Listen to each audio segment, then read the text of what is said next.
Donald Trump is pulling his country out of a broad range of treaties, agencies and committees, including what's considered a foundational agreement on the international fight against climate change. John Northcott is here to break it all down. John, 66 organizations, wide range, including the UNFCCC on climate.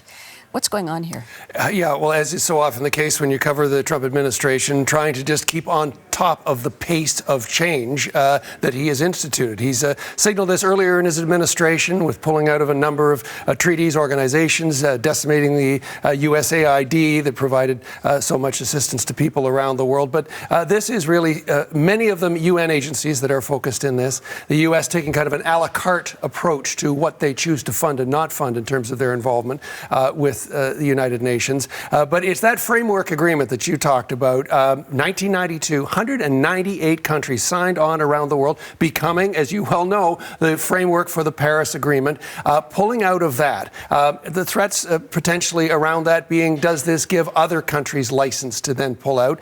Pulling out of the Paris Agreement, he did shortly after being inaugurated, and that due to take effect in just a week or two officially. But this pulling out of this framework, that underpinning of the Paris Agreement, really has a lot of people around the world. The Union for Concerned Scientists simply saying this is a new low in terms of the Trump administration and the battle against climate change. Indeed, and it's not just the framework on climate change, it's also to do with nature, some science agreements. Migration. A huge range of what the Secretary of State has labeled as woke institutions, which are useless and overfunded, and they're just clearing the board, really.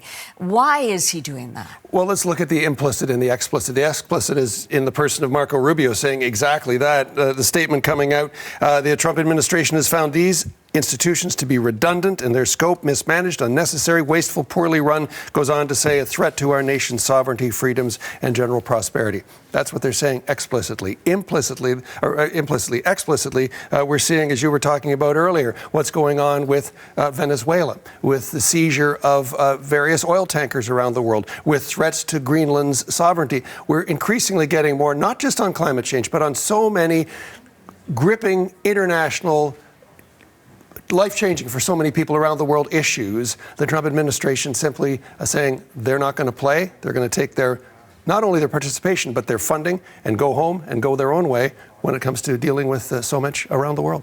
Interesting to note that one of those organizations is the International Renewable Energy Association and the International Solar Alliance. Given what's happening in Venezuela, clearly a sharp left turn anyway on those. And many are pointing out that so much of the world, including China, including the European allies, are moving quickly towards other forms of energy, towards combating climate change, and aiming fully at putting the eggs in the fossil fuel basket could eventually hurt the United States, not just other countries around the world. In fact, some response saying that China is getting a huge benefit from these types of policies in the United States. Handing it to them. Yeah. Thank you. Cheers.